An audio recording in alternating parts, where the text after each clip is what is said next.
Oi gente, tudo bem? Hoje a gente está aqui com Dominic, Bray, Thomas Benson e eu, Rodrigo Bastos. We are at Deepcast, so Dominic, welcome. Olá, sou Alessandro Martins e seja bem-vindo ao nosso Deepcast 2024. Aqui você encontrará as principais discussões sobre cirurgias da face com alguns dos cirurgiões mais renomados do mundo. Inscreva-se em nosso canal e fique por dentro. Thank you so much. It's so nice to be here. This conference is fantastic. It's the production is great. The level of expertise here is better, as good if not better than anywhere in the world. I'm Really? super impressed. Because you've been in a lot of places, giving lectures. So yeah, That's a not all year, but there's a very heavy compliment that you made to us. no, I mean it. I don't say it very. You came directly from where now? I've just flown in from Miami. We From were Miami. on the Red Eye last night. We were at another conference in Miami. Before that, I was in London for a week and a half, and before that, I was in New Orleans for the American Academy. And then before that, just a couple of days, I was in St. Louis for Mike's Deep Med course for Wow. all the factors. So There's a lot of travel. a lot of travel, and it's great to hear that you see it as such a big event from hearing from you. So, Dominic, you are one of the biggest, greatest facial plastic surgeons in Europe for a long time. Even before this whole wave of deep plane where people didn't talk about it, I think you were one of the only really good facial plastic surgeons in Europe. There are lots. Maybe I talk more. And everyone looks to you and says, wow, Dominic Ray is a great plastic surgeon. He's on the top, probably always been surfing on the top. Tell me, you are always on the top the whole life. You get out of your medical school, everything went fantastic, just directly to face, or what?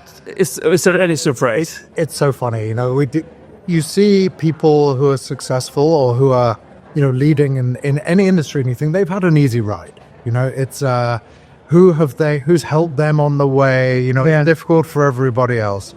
If I told you I'm the first person from my whole family to ever go to university, let alone medical, well, I don't come from a family of super educated or even rich people.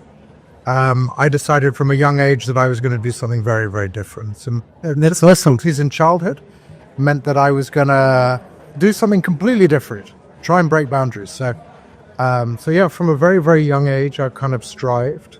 I did a general surgical training. I then did... Where have you done it? In London? In London, yeah. London. My whole training was in London, from medical school through to primary surgery, through to Two plastic surgeons. registrar years. Okay.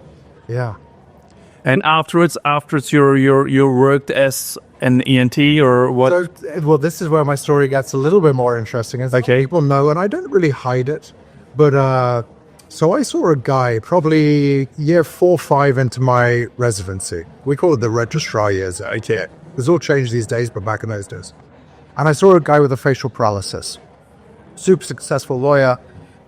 He'd come in, he'd had a facial nerve sacrificing carotidectomy, and he was paralyzed.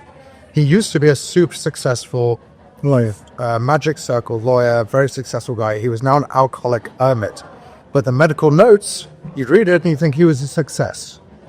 He has no sign of recurrence of his cancer. This is wonderful. We'll see him in 3 months. The guy was destitute. And I said to him, how are you? And he said, what do you think? I'm now an alcoholic hermit. Whereas, all the doctors tell me that I'm a success story. And that was the day I decided I was going to do facial nerve surgery, facial reanimation. So I went visited lots of places all over the world, spent a lot of my time in facial nerve surgery. And as part of that, I went out to Boston, see Tessa Hadlock and Mac Cheney out there. Great. And that's where my story got crazy. And when did you even think at your story to become a facial plastic surgeon? Well, I was saying that's when my story got crazy. Okay. So I was out in Boston, and one morning I was super fit. I was running along the Charles River. I woke up, I was on Skype, and I was speaking to my firstborn son. He was about 2 at the time. As I was speaking to him, this was before the age of camera phones, Okay, he just had... As I was speaking to him, suddenly my face had a facial paralysis. Wow. And I was looking and I couldn't speak. Suddenly. You know, my first thought, my whole world was facial paralysis. My first thought was, I must get a photograph. Not what? I must get a photograph because this is going to be fantastic in lectures. And so I reached with my left arm, with this arm, I reached for my camera, and then I had this locking wall, and I looked and I was paralyzed. So I had a stroke. I had 2 infarcts, right middle cerebral, whilst I was in Boston. I had a patent framatavali, a hole in my heart. I needed to take some time out to recover. And, then I needed to reflect on life. And it took me a long time to recover. This is why I started Brazilian Jiu-Jitsu, as you've just seen. And that was really to get my arm moving strongly again. So I joined a Contato racing. You guys will know all about that. Sure. And I trained. I realized that neuroplasticity was important to get myself back to health. And then I didn't want to go back to the public system. I wanted to create my own private practice as I was recovering. And I never intended to become a well-known facelift surgeon. I thought I'll do a little bit of surgery. I got all these skills in the face. And so right from the beginning of my private practice, I've only done face. And through that comes expertise. But also when you're creating your own way, you're not indoctrinated by a mentor. You don't take on your mentor's way of doing it. You have to think. You have to expand your horizons. You have to not try different things, but you have to rethink the reasons why we do things. Yeah. Not because a generation of people have done it.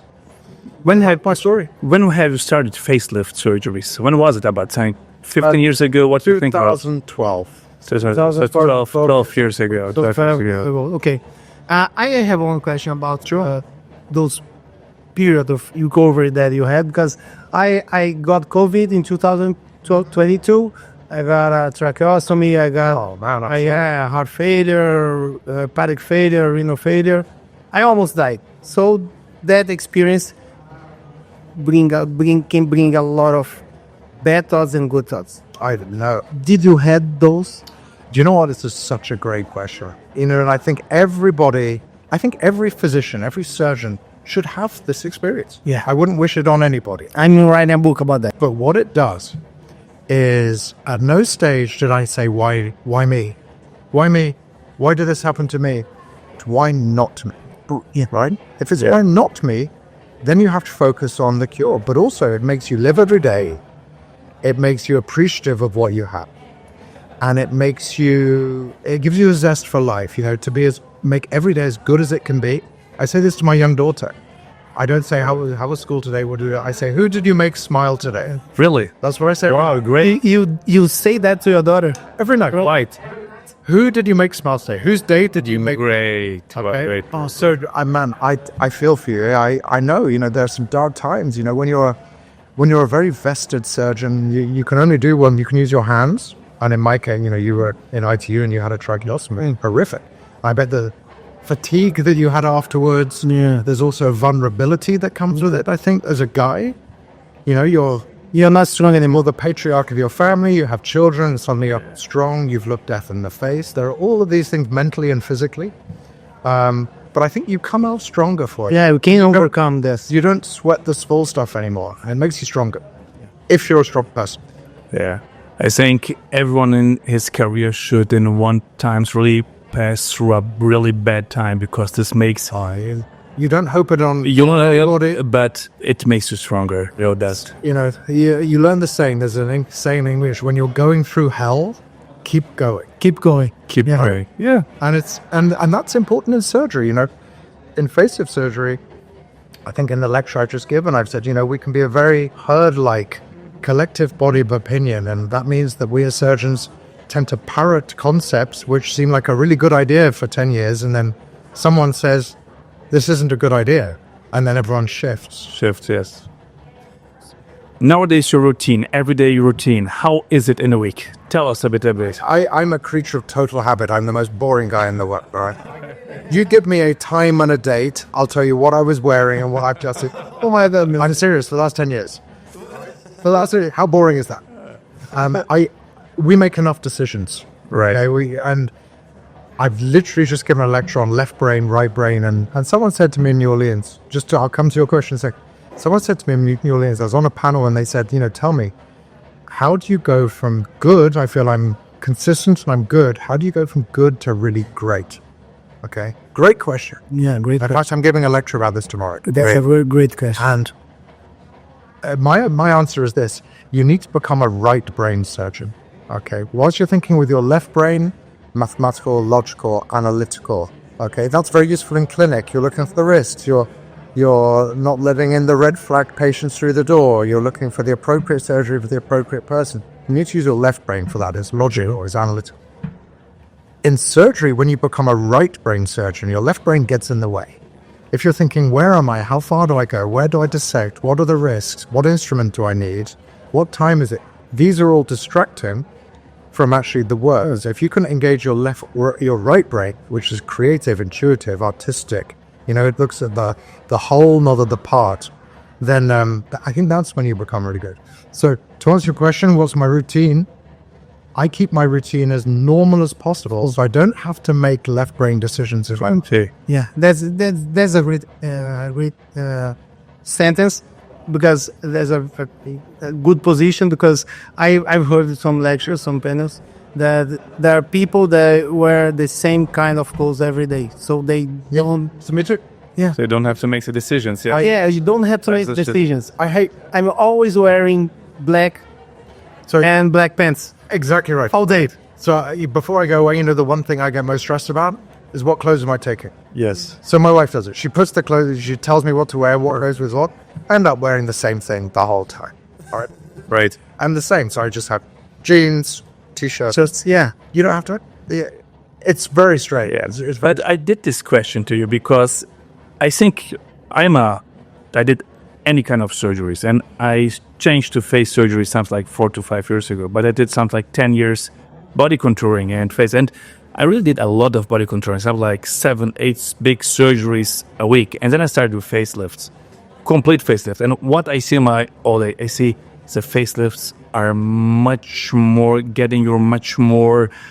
It takes much more energy from you. You are at the end of the surgery much more exhausted. You say, wow. And then from there you go to your office and you would still have to see the 15 patients post-op, pre-op. And if you do this every day with facelift surgery, that I think it's nowadays the most exhausted surgery because of your mental tensions that you have to have in the whole surgery.